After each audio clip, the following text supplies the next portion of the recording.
Markets are under pressure this morning after yesterday's sell-off, coming along with inflation fears spiking ahead of today's report on the April Consumer Price Index that's due out in less than 30 minutes. Dow Industrial's down 84, and that is off of the worst levels of the morning.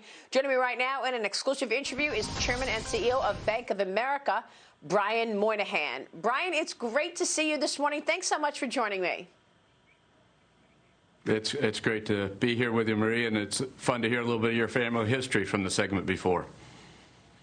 Oh, thank you so much. Yeah, I was really looking forward to catching up with you after this incredible year that we've all been through. Hope you and your family are doing well. I know the company has gone above and beyond in terms of employees and customers, wage increases, waiving fees. What are you seeing at this moment in time in terms of getting back to normal, people getting back to work? How do you see things? Well, think about last year at this time, we would have still been in the depths of the shutdown and feeling a little bit better than we felt in March and April. But, you know, what we've seen, and we first took care of our teammates and we then took care of our clients and, you know, and really made sure our company could run well operationally with 90% of the people working from home. But as you think in May of 2021, what are we seeing? We're seeing an economy predicted to grow at 7% this year in the United States. We're predicting a second quarter of double digits, 10%. You're seeing consumer spending up about 18-19% over 2019. So just step back and think about that. More spending than was going on in 19 by 20%, and it's growing at a faster rate, even if you annualize that or de-annualize that. It's growing at a faster rate than it was from 18 to 19, which bodes well for the U.S. economy. And on top of that, as we look at the stimulus payments in our customers' accounts, they spent 30-35%, so there's still a lot of money for them to spend as they're getting back and societies are opening up. Restaurants are opening. That's good news. You can see that go on. More vaccinations. You see that go up every day. And so we're very optimistic about 2021 and beyond for the United States and for the globe if we can get the rest of the world straightened out and vaccinated also. Yeah, I mean, you've got terrific data on payment transactions. You see where people are spending money. You see the deposits from the stimulus checks. And you mentioned the growth for the economy, 7% expected for the GDP in 2021. Some of those expectations go as high as 9% for 2021. But, Brian, while we see an economy that is recovering, people getting back to normal in some corners, loan growth has still just been okay, really weak, even with these expectations. Although on your first quarter call, you've talked about a potential positive inflection point that we are in terms of loan growth. Can you tell us what you're seeing and what leads you to that expectation? Well, you know, last year at this time, you had people who were coming off sort of the panic borrowing, I just have to grab cash. Then they spent the rest of the year operating well. Those that could operate, those that were in business, those that couldn't operate, separate story, but those in business. Our credit quality held true because of our responsible growth. And as we saw, we came into year-end, loans kept falling. In the first quarter, they fell. But as you went through January, February, March, you saw them stabilize and start to grow a little bit. We've seen that modestly continue in April into May, and that's good news. One of the things that we like to see is our pipelines are up, our origination activity, our customers are doing things. Another thing we like to see is they are not paying off their lines, which means they're starting to borrow on them a little bit more. It's stabilized, meaning they're using the money to buy equipment, pay more employees, and so all that bodes well as the economy picks up. But that final demand, that consumer spending in a large U.S. economy with its diversity is going to drive the activity, and that's what's good news. You're seeing unemployment continue to come down. You're seeing the jobs not as big as we wanted them in April, or everybody wanted them in April, but still solidly positive. And so we feel good about it, and that loan growth comes along with it, and we're starting to see it. We saw it stabilize at the end of the first quarter finally, and we're starting to see it grow modestly. So any thoughts, Brian, on the differences across the country? I mean, you've got, look, 90% of revenue coming from America in the bank. What are you seeing as far as the states that are open, the states that are a little more closed? And when you see all that money coming in to your deposit base, what are people doing with that stimulus payment, in your view? Because I know that consumers are flush with cash, the savings rate is up. So talk to us about, you know, what they're doing. Does that hinder an ability to borrow? Maybe they don't need a loan because they've got all of this money and are flush with cash. Well, if you look at on the loan side, especially on the credit cards, people paid off their credit cards, and we went from $90-odd billion of balances down to around 75, 80 now. And so that was a massive pay down of debt, which people had the cash and could do it, and that's good news. Now, remember, we got a group of U.S. citizens that are still unemployed, that are still struggling, that we got to get back to work and get going. But when you look at it, your question about how do we see it across the country, what would have been different earlier in the first quarter is you had differences due to who was more open and not. We're seeing that smooth out, and even being in New York City this weekend, you're seeing the activity continue to pick up. So I'd say the states that are most states, Massachusetts, where I'm standing now, you're seeing things open up. Restaurants are kicking back up as the weather gets better and you can actually eat outside. In the Northeast, you're seeing an activity. So we're seeing that smooth out. Obviously, Florida and Texas and places like that were ahead just because they opened up faster.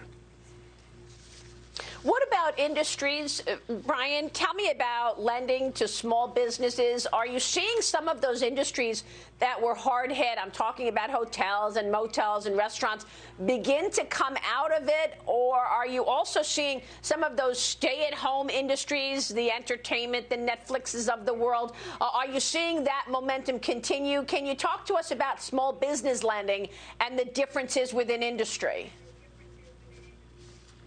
Well, a couple things. One is we put out our small business semi-annual survey that we put out yesterday, and the small businesses are more optimistic than they've been for a long time, going back to 17, 18 after tax reform, and so that's good. A lot of them expect to hire people. They're struggling to find people. That's a universal theme that you've heard about, and so that's good news. Our small business loan balances, our production is now as high as it was in 19 in terms of units being done. We're still have to grow them back, but that's good news. And so small businesses are out there borrowing. But it is a little bit of a tale of two cities. Those restaurants and other items that couldn't get open yet are just opening and just opening fully. You're seeing it come along. Now, the good news is where we would have seen in our credit and debit card purchase, travel spending down 75% a year ago, where now it's down in the 20, 30%. Well, that's still not back to where it was. That's good news and go in the right direction. So you're seeing the hotels and others start to see bookings come up, and you've had some of our clients talk about that. So that's good news. And so small business lending out there. PPP program, we've done nearly 500,000 loans to it. That helped our small business customers make it through. But you think what's different now versus before is dentist's office, doctor's office, those service side small businesses are fully open, have been for a while and coming back. And now we just got to get the restaurants and entertainment group back in action, and then the economy will really be hitting on all cylinders at that point. Yeah, and of course, the stimulus is part of that. I want to get your take on the impact of all of this stimulus, the rock bottom interest rates from the Federal Reserve, and what that means for inflation, Brian, because we're looking at lumber costs up sharply, the price of corn up sharply. We're waiting on obviously the consumer price index today. Where are you expecting price increases and pricing power in this economy? Well, you're seeing those pricing across the board. So you mentioned lumber. You can see it in steel and lumber and wallboard. And people in the construction industry are seeing 1, 2, 3 times price increases over the last several months.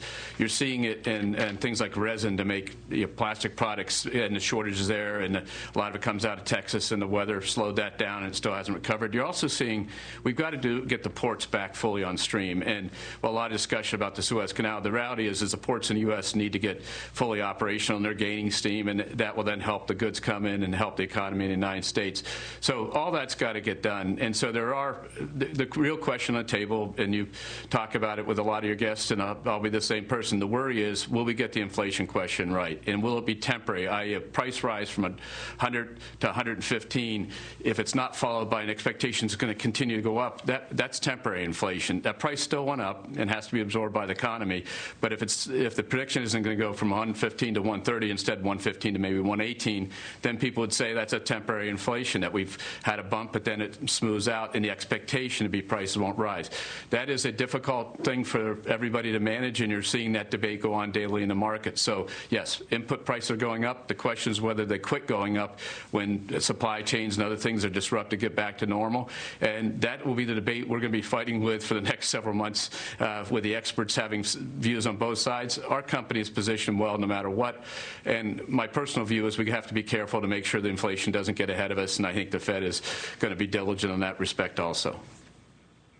And your company is also a leader in terms of lending in the energy sector as well. So any thoughts on what we're seeing with the XL pipeline policy? Now we've got gasoline lines. Any thoughts of what you've seen, what strikes you most in terms of the energy sector with regard to lending? Well, what I've seen with the energy sector is that the CEOs of those companies are dedicated to help make the transition and transition their own companies to be a source of energy forever across all different dimensions. And our job is to help them make that transition. We see that. Right now, you're seeing, obviously, the situation, the pipeline that happened in the Southeast is problematic, and I think hopefully it'll work through in short order. But the reality is that we need to make sure we make the transition we have to make as a world, but we also have to make sure the companies that know how to produce energy are there to do it, and that they commit to strategies, and then the investors and lenders and people like us help them make that transition happen. We've said that many times, and we have major commitments to the environment, but they're consistent with that principle.